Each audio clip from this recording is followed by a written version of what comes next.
You're listening to Skills World Live with Tom Bewick. News, views and interviews in association with FE News. Hello everyone. The time is 7 p.m. And where did that sunshine go?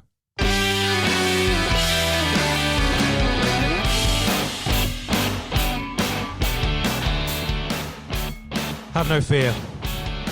I'm sure he'll be back. Meanwhile, it's that time of the evening again when we broadcast 60 minutes of live internet community radio. Thanks for all your positive feedback about the show so far. It's just nice to know that there are hundreds of you out there listening live, helping me, your community radio presenter DJ, Tom Bewick, connect the world of FE. After my day job in lockdown, leading the Federation of Awarding Bodies, the sponsors of this show, I feel pretty rewarded to bring the debate going on in this wonderful education and skills sector of ours to a much broader audience. Because that's what this show is all about, folks. By FE, for the world of FE. Now on tonight's show, we'll be focusing on England's technical education. We've got a brilliant and well-informed lineup of guests for you this evening, including the Association of Colleges point person on T-levels. Catherine Sezen will be my first special guest.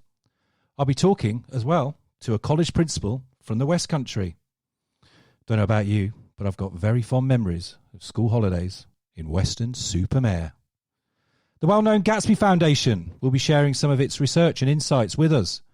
And stay tuned towards the end of the show when I'll be conducting a two-way interview with one of the major awarding bodies responsible for the first wave of T-level qualifications.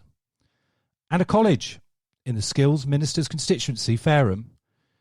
Their principal will be telling us all about the 16 to 19 technical study programmes his FE college will be delivering from this September. But next, on tonight's show, let's find out what's making the news headlines in the world of FE.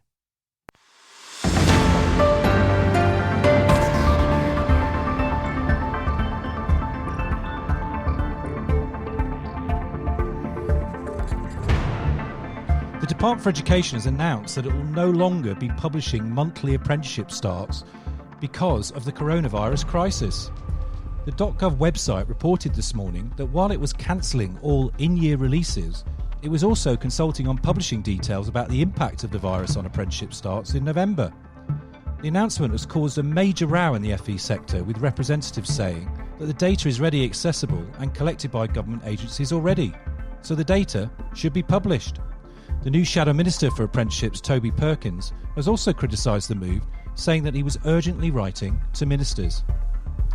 In other news, an assessment expert has told FE News that the process of Ofqual using accredited endpoint assessment organisations involved in apprenticeships needed to be simplified. Writing for the platform, Jackie Mull-Kenton outlined 10 ways in which Ofqual could streamline the processes it uses when deciding to accept EPAOs under its own regulatory regime. Mull-Kenton said that Ofqual needed to do more to reduce the amount of documentation it expected applicants to read and complete. The consultant also said that ensuring consistency and scalability in endpoint assessments were critical factors for aspiring EPAOs seeking Ofqual recognition. And finally, a young female cricketer has bowled over her peers by being selected to play for the prestigious England Women's Academy, a development pathway to senior international honours. Alex Griffiths from Port Talbot is currently studying a BTEC Level 3 extended diploma in sports development, coaching and fitness at the Llandarcy Academy of Sport in Wales. That's all your Skills World news from fenews.co.uk.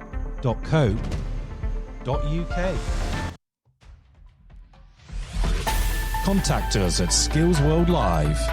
Email skillsworld@fenews.co.uk. Follow us on Twitter @Tom Bewick, @FE News. Use the hashtag SkillsWorld.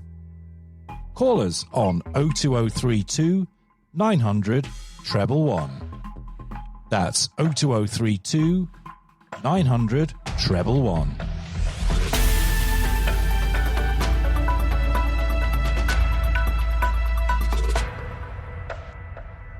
Okay, it's that time of the evening when we kick off the big debate. And tonight's theme is, would it be better to delay T-levels by a year?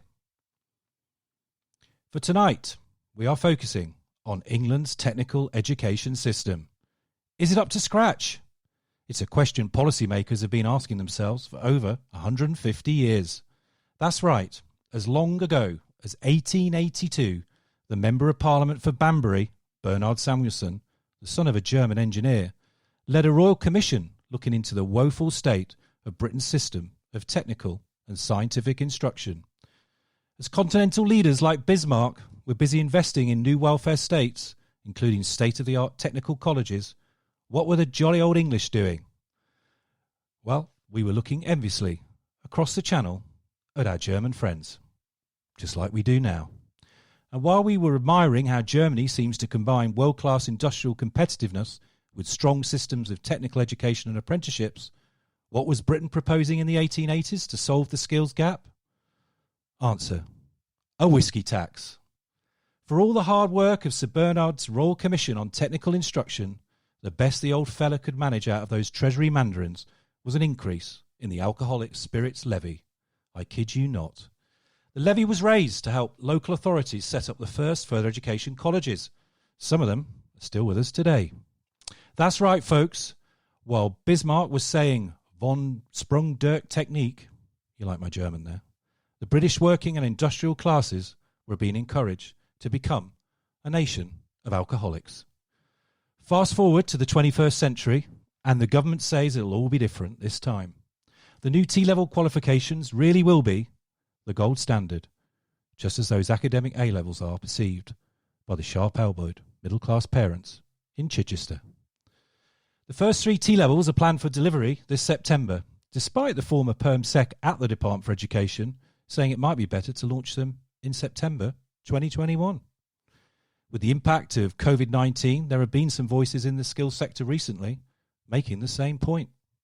And as for Germany, not only will we be beating them at football in future, apparently, according to ministers and those spinmeisters in sanctuary buildings, Great Smith Street, London, England's technical education system is on track to leapfrog our Teutonic cousins by 2030.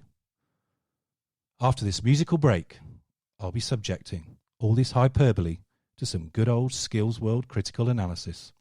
In particular, I'll be looking at T-levels with our expert guests in more detail. I'll be asking the question, in light of the coronavirus, would it be better to delay T-levels by a year? Stay tuned for tonight's special guest, Catherine Sezen of the Association of Colleges. You're listening to Skills World Live with Tom Bewick.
That was A Horizon on Fire by Andreas Bolt. And as with all our tracks supporting the independent music sector here on Skills World Live, just head over to epidemicsound.com and have a look at the tracks on offer. And if you want me to put out a request, you know me, DJ Tom, I'll do my very best to accommodate you. Now, talking of horizons, we're going to basically expand our horizons now, looking at T-levels, and I'm absolutely delighted. Joining us on the line is Catherine Sezen, who's a Senior Policy Manager with the Association of Colleges, or the AOC, to you and me.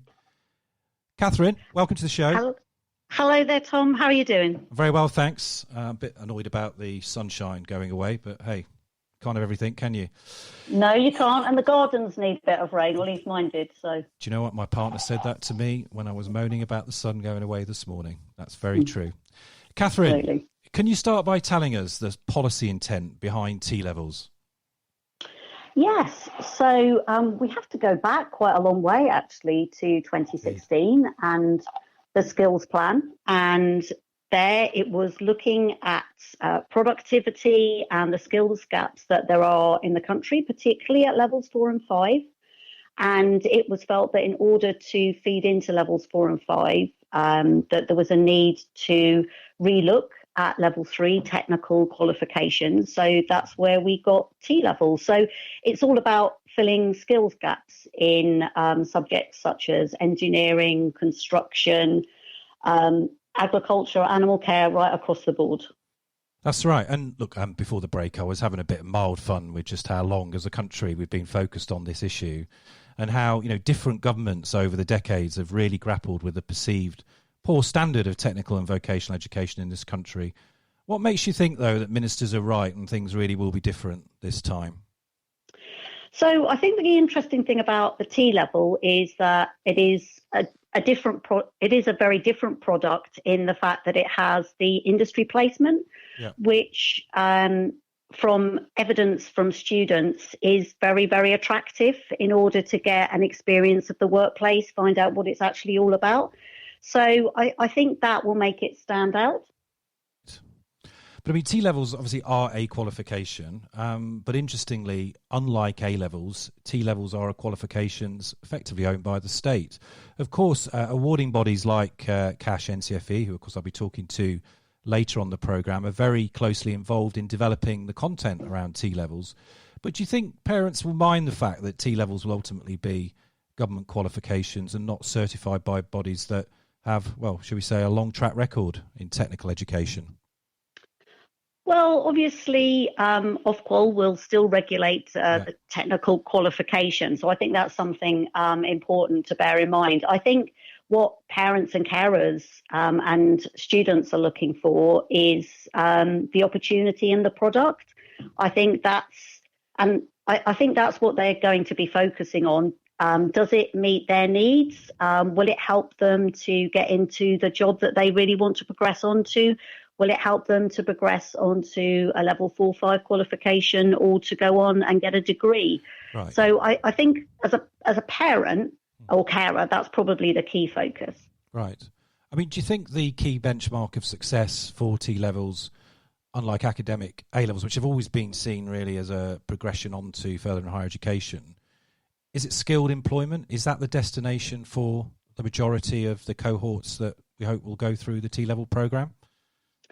I think that destinations could be varied for T-level students. Obviously, to go into skilled employment is one of the key destinations, but I think there will also be opportunities to go on to higher education. That may be once the young person has completed the T-level, or they may go into work and decide to go on to a higher level or advanced apprenticeship, or go on even to a degree level apprenticeship. So I think there are lots of opportunities for progression. Right.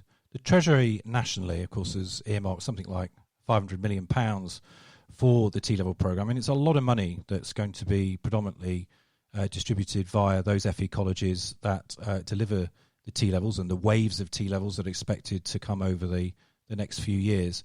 I mean, how does that funding compare to other types of technical education? I mean, has government sort of got it right this time? Is it more generously funding T-levels compared to perhaps failed technical programs in the past?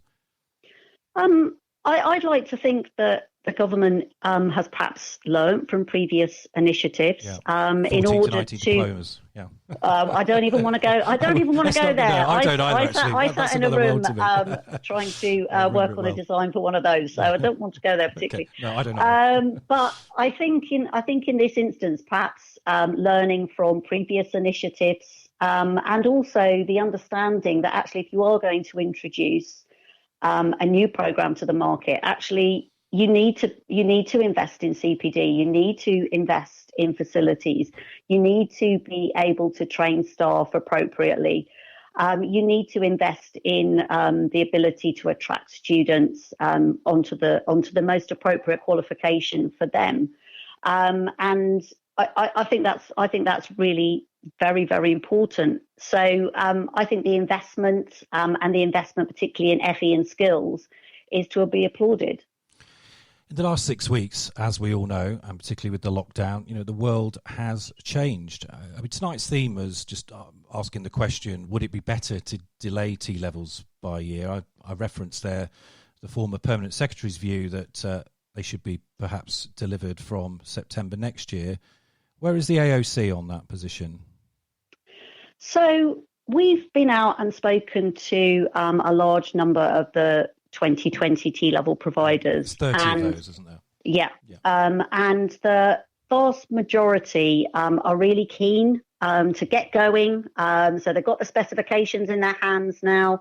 They spent a lot of time over the past year or so planning for T-levels in September 2020. And I think the key thing is that there are a lot of young people who think they're going to go on to a T-level. So we certainly don't want to be disappointing young people. Equally, we also recognise that some providers, depending on the geography, where they are, their current situation, their staffing, which may all be affected by the current climate, they may need to make different decisions. So Sure. We are supportive of whatever decisions our members need to make. Yeah. But for the vast majority seem to be keen to forge ahead. We will do everything we can to support them in that. I mean, that sounds, you have to say, a probably more nuanced position actually from the AOC than arguably from the Department of Education, which sort of does take the, some might say, slightly hubristic view that these things will happen come what may, even though around us, obviously, a whole crisis is unfolding around COVID-19. But I think you're right. The idea of go with a coalition of the willing, and indeed I'll be talking to colleges and your members later on in the show about some of the wonderful work they'll be doing and what they've got planned for T-levels in September. Let's talk about the industry placements. We've got a bit of time for that. How do you see employers responding wholeheartedly, offering 45 days of placement when many businesses focus, it will be survival over the coming months? Yeah, I think that it is obviously a cause for concern. We can't be blind to that. So if you're looking at education, childcare, for example, whatever qualification you were going or whatever program you were going to be offering, the students are going to need a placement. It may be slightly more challenging in digital or in design surveying and planning. However, I think we also need to remember that the industry placement will begin to kick in, not right at the beginning, Sure. possibly slightly differently for education childcare because it's a much larger placement for that particular program. But actually the placements will be towards the end of the first year and into the second year. Obviously, through the Capacity and Delivery Fund over the past couple of years, colleges have been able to build up very strong links with their local employers, and they're still continuing to be in contact with those employers, even though we're obviously in a very different situation at the moment. And obviously, they will be aiming to get back up and at it once they are able to get back into college. Sure. Tell us about the transition year, because that's an area I know that you're responsible for, and indeed AOC, working with the Department for Education, has been really looking at how to scope out the transition year, as it's being called. I'm not sure if that will eventually be the brand name. Perhaps you can reveal that on this show. But, how do we avoid young people feeling stigmatised if that's bit of a holding pen they're put in for a year? Okay, so I think first of all, my passion has always been lower level qualifications, because I think that's where we can make the biggest impact in terms of colleges. So we have to bear in mind that every year, 40% of young people leave school at 16 without getting that full set of GCSEs, 5 GCSEs at 9 to 4, including English and maths. And so actually, in terms of making impact, I certainly don't see it as a holding pen. I see it as an opportunity to work on skills, to develop confidence and self-esteem. And a lot of the providers that we're working with at the moment are looking at very innovative approaches to the transition year. I'm afraid I don't have an exclusive in terms of what it might, pity, sorry, about what it might be called. And I know that a lot of colleges will be looking at that, you know, what's the name, because that's important. It's important that it does have a brand and that people can identify with it. But I think it's, exciting opportunity. It would be better possibly if there were a little bit more funding and a few more hours could be allocated. Because obviously it is a 600-hour study program in line with current study programs. Right. And yet we are preparing students for much larger T-level programs. And it's a lot to try and to fit in to 1 year before a young person goes on to start a T-level. But I think the opportunity to engage in work experience, to be able to develop, as I said, that self-esteem and self-confidence, to be able to get some of those employability skills and technical skills under the belt will be a real opportunity, and certainly shouldn't be considered as in any way second choice. I was going to ask you that, actually, just on second choice. I mean, do you think the T-levels will be attractive to, shall we call them, the sharp-elbowed middle-class parents in Chichester? I wonder... that's just one area I just chose. I wonder why. that's interesting. I would think that T-levels will be attractive to a variety of students depending on what they're looking at doing in the future, and depending on the way that they like to learn. I mean, if you're wanting to go into surveying, for example, what better choice than to take a T-level in design, surveying and planning, because you're getting hands-on experience as well as a really good qualification to take you forwards. Catherine, I'm afraid that's all we got time for, but always a pleasure to speak to you. Thank you so much for coming on Skills World Live that's all right. This evening. And we'll Thanks catch very much, up Tom. very soon. Thanks, Catherine. Thanks. Bye. Bye-bye. That was Catherine Sezen there, the Senior Policy Manager at the Association of Colleges, who, as I said, is the point person on T-levels. Great to speak to her. Time now for some music.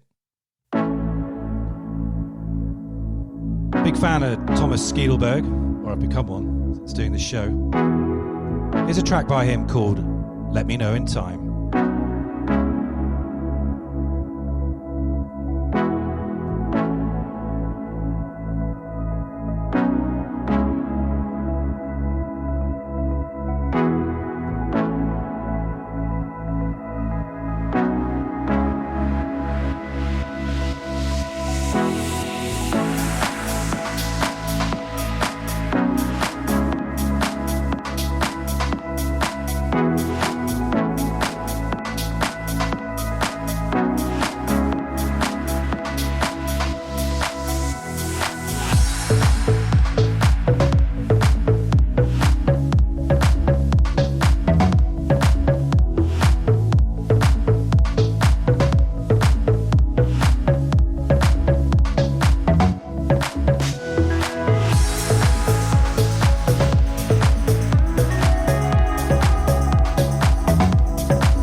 You're listening to Skills World Live with Tom Bewick.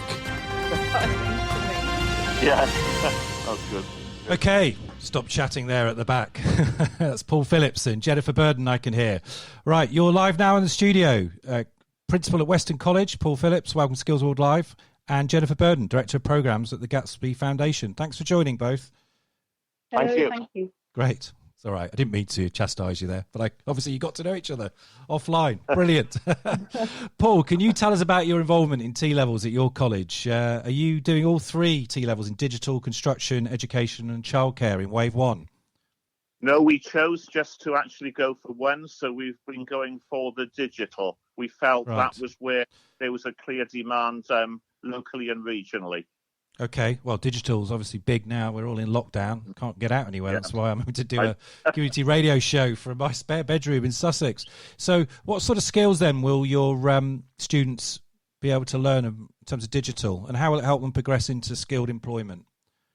We've been working in developing a course where there's that real direct link to business and industry. It's the digital that's allied to engineering. It's allied to health.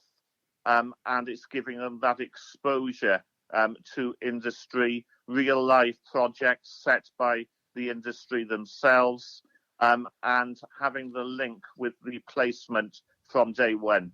Absolutely. And just on the subject of placements, and I'll come on to Jenifer. Are you confident, just given the whole situation with British industry right now, most of it in hibernation, that those placements will be forthcoming from your local employers? I think the bulk of our placements tend to be more in year two, which obviously gives us some assistance. But I think in terms of the work we're doing, even in this lockdown period with those key employers, that I do think the majority should take place. Okay. Jenifer Burden, you're the Director of Programmes at the Gatsby Foundation, and you've been on this journey, from what I can see, for quite a while in terms of looking at the whole T-level action plan and working with the Department for Education. What's your research told you about T-levels? So really, most recently, we have been, Gatsby's been really delighted to be working with providers in their preparations. It's been a privilege to do that. And in several local areas, we've been focused on helping to facilitate providers develop their roots-ready preparations. And one of the things that's been very clear from that is that when local curriculum networks for technical routes come together, so for example for construction and digital, these networks, when bring curriculum leads together to share their preparations, that can lead to really powerful collaborative CPD for staff. We were talking, Kath was talking a little earlier about teachers' preparations.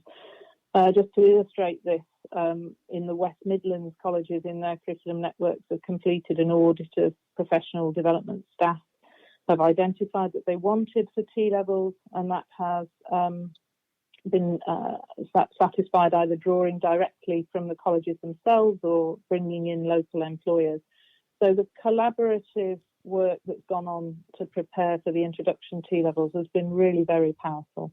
Okay, I was going to ask you, obviously tonight's theme is would it be better to delay T-levels by a year? Jenifer, have you got a perspective on that? Well, I think the T-level providers have been working extremely hard. Sure. And as we've already heard, to prepare for these new programmes. And this groundwork obviously puts them in a strong position to take forward. The providers I've spoken to are keen to continue. Okay. Obviously, they'll be thinking a great deal about care for their current students and welcoming all their students next year and how that will work. But certainly, I think the providers that we've spoken to have been very keen to and feel well prepared. Okay. Paul, at your college, how many students do you think are we looking at enrolling on the digital programme this September? Up to 60, I would think, looking at the level of interest, and certainly a great deal of work done in terms of preparing them for that, and linking them to the type of study routes.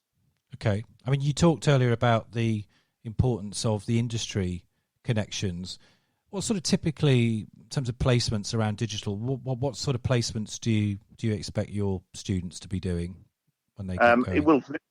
It will vary actually from some in the aerospace industry, Wow. some in manufacturing, some working on some of the new key projects with the NHS in how they link with patients and the community in the future, and some on sort of more embryonic research approaches.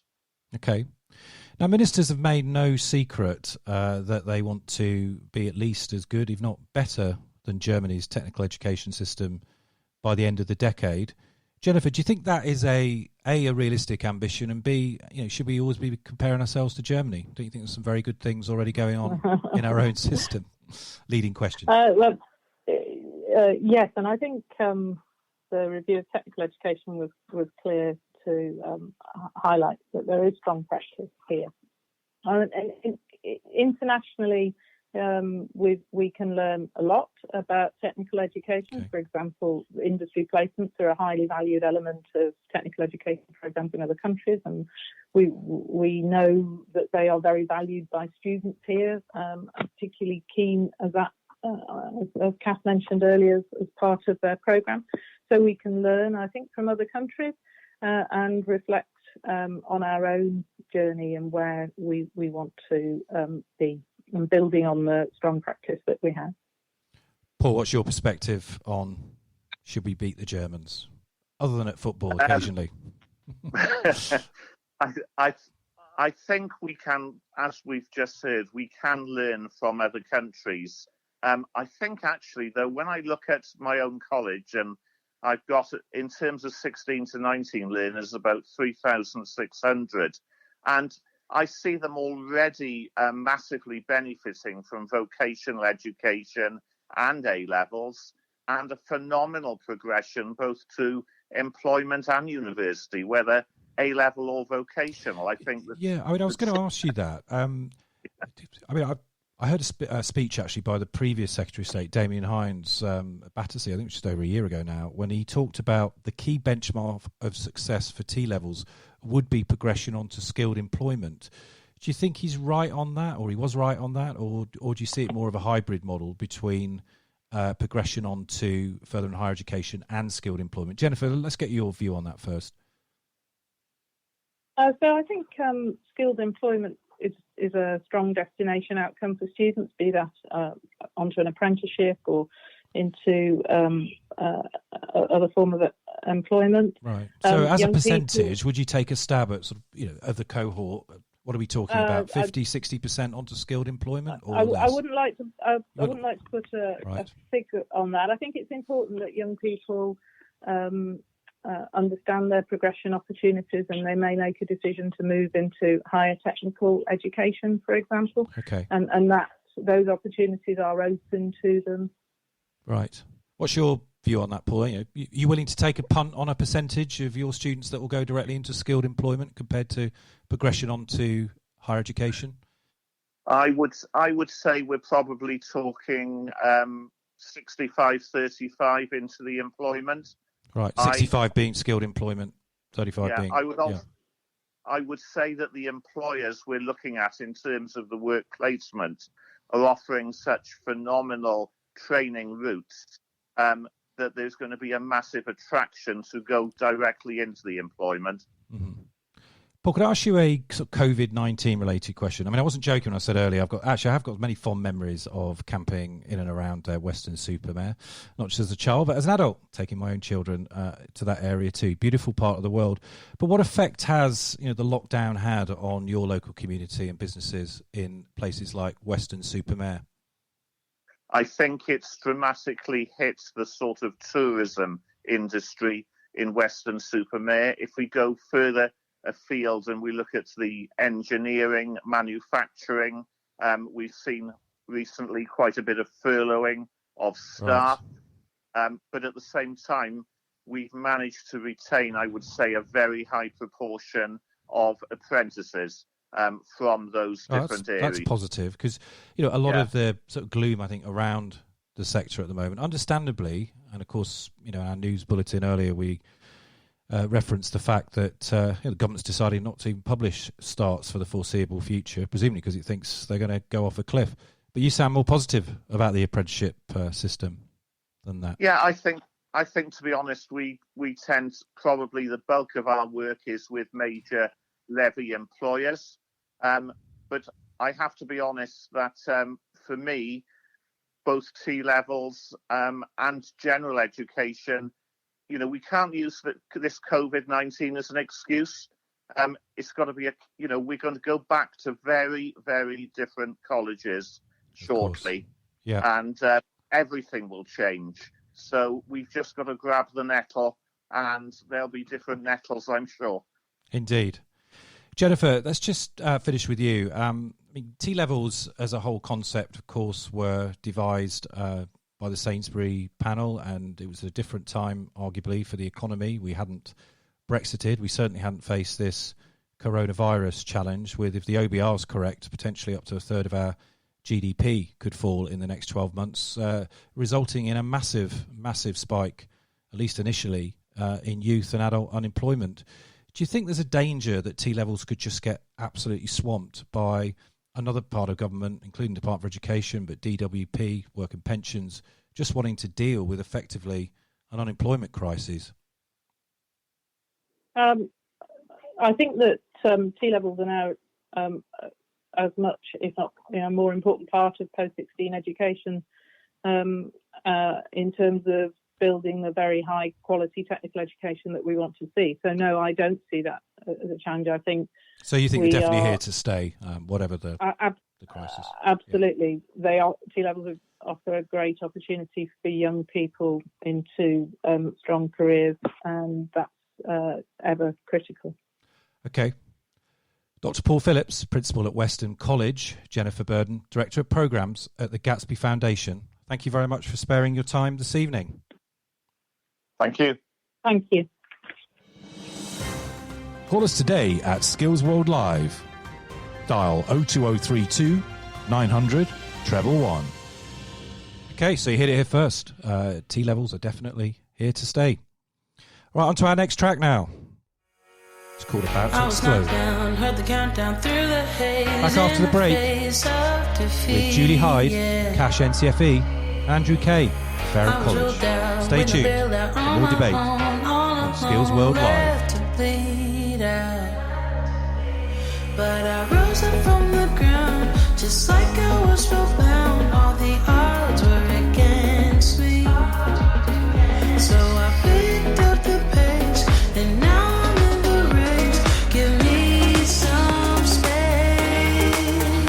I'm a movement, and I ain't losing.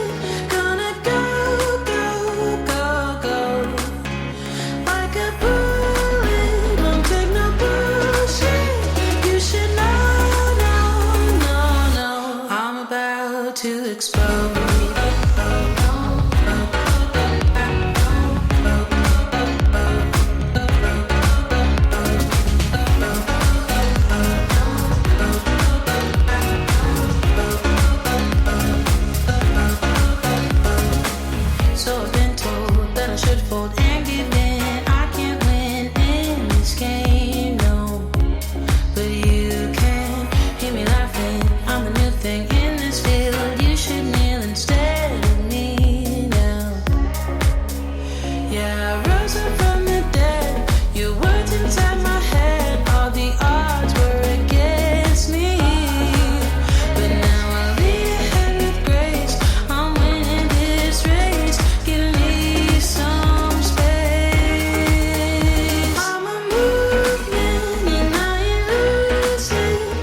About to Explode.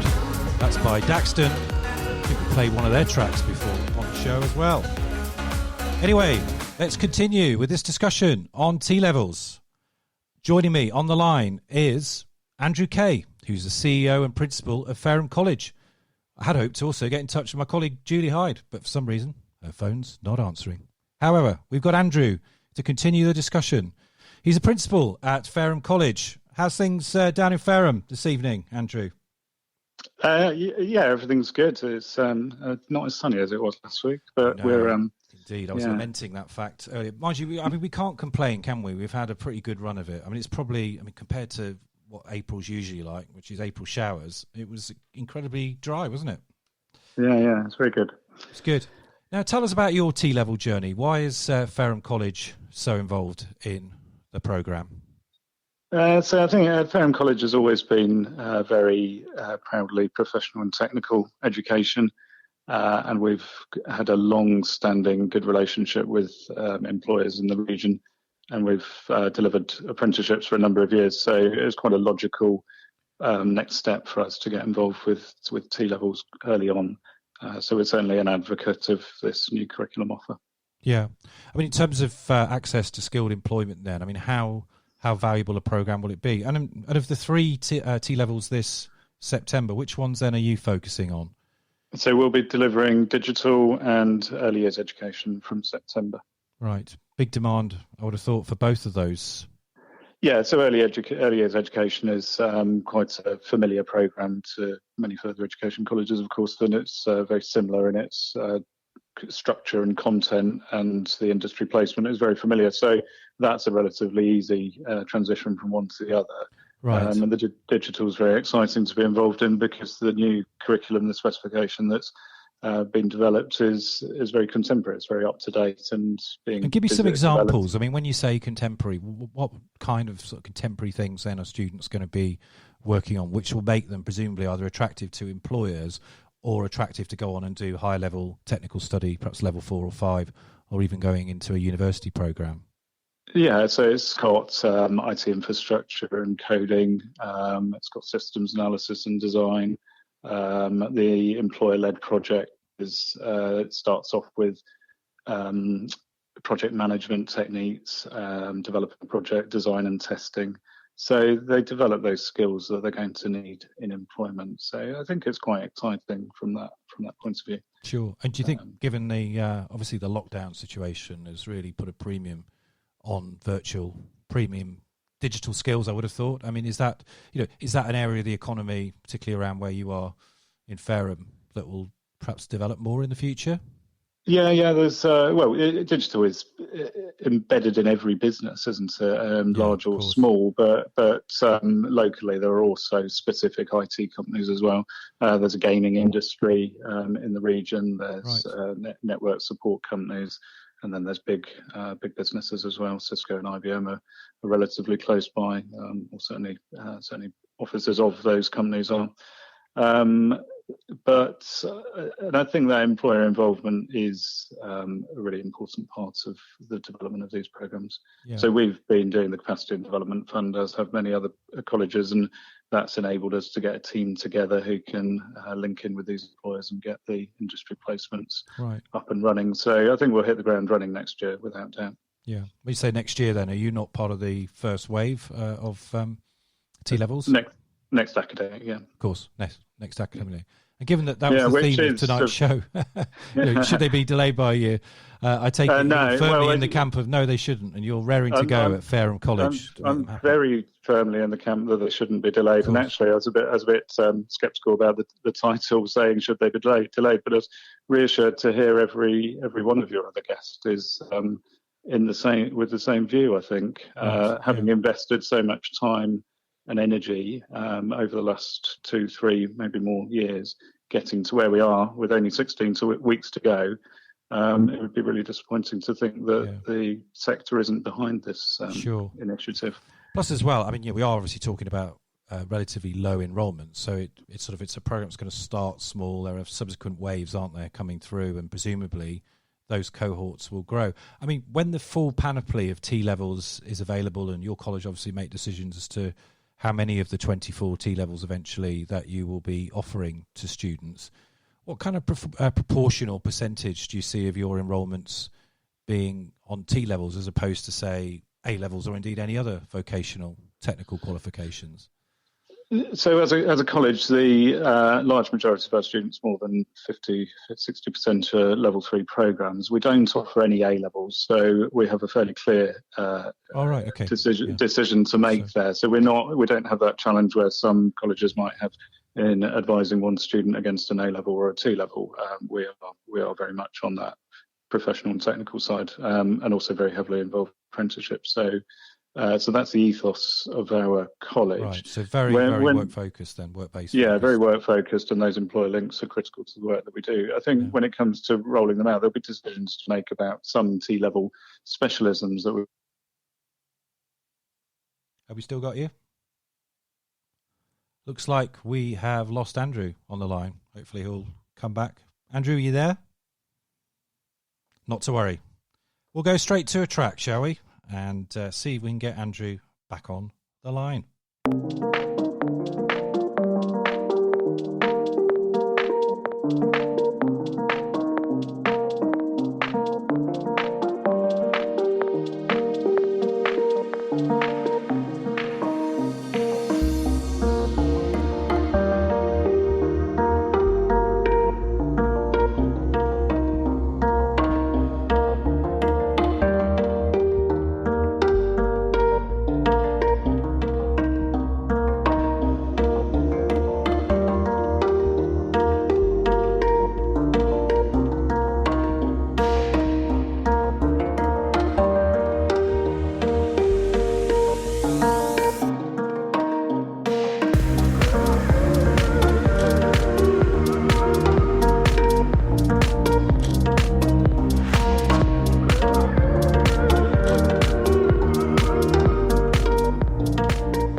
Okay, I think we may have Andrew back on the line.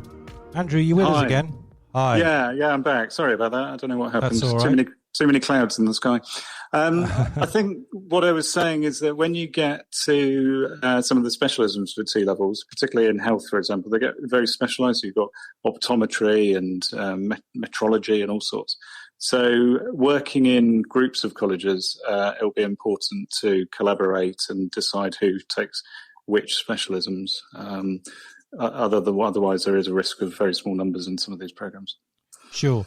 I mean, in terms of early years settings, for a long time there have been very, very good technical programs, vocational programs around childcare, for example. And the government has got a parallel to the T-level reform, a big qualifications review going on, and it's saying that potentially it may sort of knock out, the qualifications that compete directly with T-levels. Do you think that's an accurate reading of the situation, or could you see, for example, in your college? I mean, you've said already it's a work-based focused college, so presumably you've got quite a choice on offer for your students across a number, I would have thought, vocational technical qualifications. Do you think more choice is a good thing, or it sounds like from the government's point of view they're saying perhaps there should be less choice for 16 to 19-year-olds? Well, I think choice in the education system is very important, and I think choice of providers is important. There's a risk that we see in our college that if we go down a three-choice route of apprenticeships, A-levels or T-levels, if there are qualifications like the arts or sports which don't have a T-level program, that does cut out a number of people. And I get a bit frustrated when subjects like that are picked up to say, well, they don't lead to jobs, therefore they're of lower worth, because actually those transferable skills can then lead on to progression opportunities without necessarily that direct line to sight to work, that sometimes people take different routes and can still end up very successful. Sure. Well, it's all about direct line of sight, isn't it? At the moment, T-levels are perceived as, and will be, of course, a 16 to 19 study programme. There's some talk about potentially these qualifications being available for adults in the future. Do you think that is a sensible way forward? Well, I think the adult education system needs a number of reforms. Are T-levels perhaps the wrong qualification then for adults? I mean, they are well, full-time, aren't they, in their study programmes? So yeah, I mean, who is going to give up a job for a full-time T-level, I guess? Yeah, it depends where your classification of adult is, because, I mean, there are many 19, 20, 21-year-olds who kind of divert their education and need second go at it, in which case a T-level might be entirely appropriate. Someone at a later point in their career going down a full-time education route, I'm not necessarily sure a T-level would be the right approach, but there is choice in the system. Apprenticeships or online learning seems to be flavour of the month. Indeed, there's a lot of that been going on, I'm sure.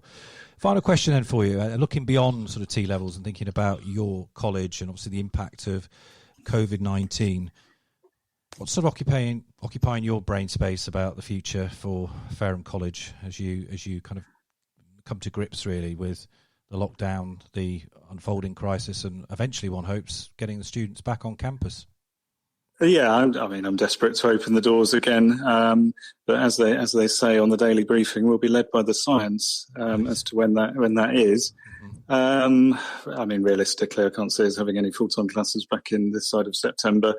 If we could get some apprentices in, or some students needing to do their competency-based assessment and deal with that socially distanced, that would be great. There's a little bit of financial rebalancing to do, because obviously we've cut away some of our commercial income in year. But there's been reassurance from the DFE in terms of the adult education budget, and for us, our apprenticeships are still continuing, and we're even seeing employers signing up online remotely currently. Yeah, I was going to ask you about that. I mean, as a proportion then of your apprenticeship offer, how much have you been able to convert to that online world? I mean, I heard the Minister Gillian Keegan really talk up online a lot the other day. I mean, is that a realistic when potentially a lot of apprenticeships are also in the skilled trades, they're in very practical, hands-on occupations? Yeah, so we had a cohort of civil engineers due to start, and that hasn't been able to operate in the same way. So those employers have furloughed the apprentices, but they'll pick up again. I mean, economists talk about a V-shaped recession. One hopes. One hopes, and yet to be seen. But if that's the case, then they'll come back online relatively quickly. We would hope.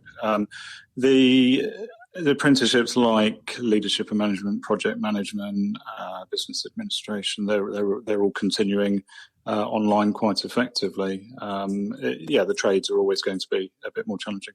But we've had very few actually stop, although we do have a number furloughed. Okay. Andrew Kaye, CEO and Principal of Fareham College. Pleasure talking to you this evening. Thanks for coming on Skills World Live. Yeah, no problem. Thank you. Cheers. Thanks. Contact us at Skills World Live.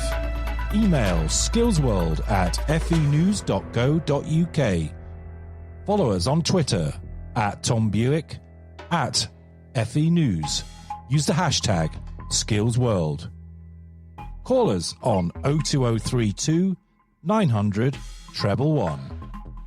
That's 02032 900 111.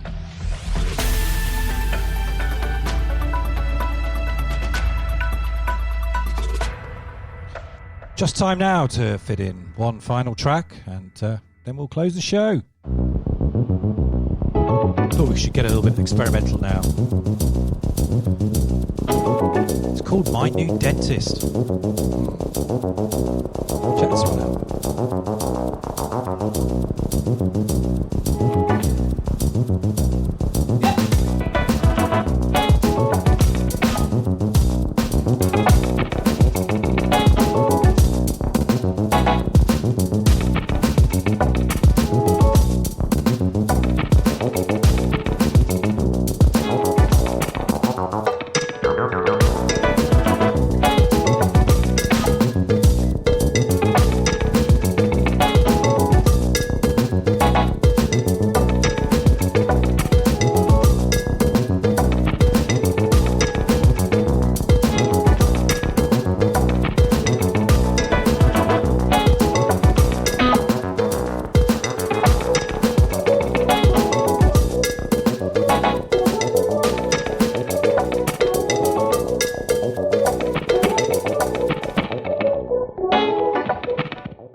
When this track's playing, I feel like I'm in the dentist's chair, actually, having a deep root canal or something. Ouch. Anyway, that's all, folks. That's another 60 minutes of live chat and debate. I'm going to leave T-Levels alone for a while, but do tune in tomorrow for the big debate, which is going to be about quality of apprenticeships. I'll be talking to the think tank boss, Tom Richmond, who produced a report earlier this year talking about fake apprenticeships. I'll be asking him directly about that. And join us with other sector leaders who will be from a different perspective. EPAOs, endpoint assessment organisations, that is. Providers, they'll be giving us their whole viewpoint on what makes for a quality apprenticeship. Don't forget, if you want to be on the show, it's very easy. Just contact us on skillsworld@fenews.co.uk. As ever, just want to say thank you to my wonderful team. The programme's editor today was Kelly O'Meara, and our digital producer, Ellie Hansen. Skills World Live is an FE News production supported by the Federation of Awarding Bodies Platinum Partners programme. See you tomorrow, 7 p.m.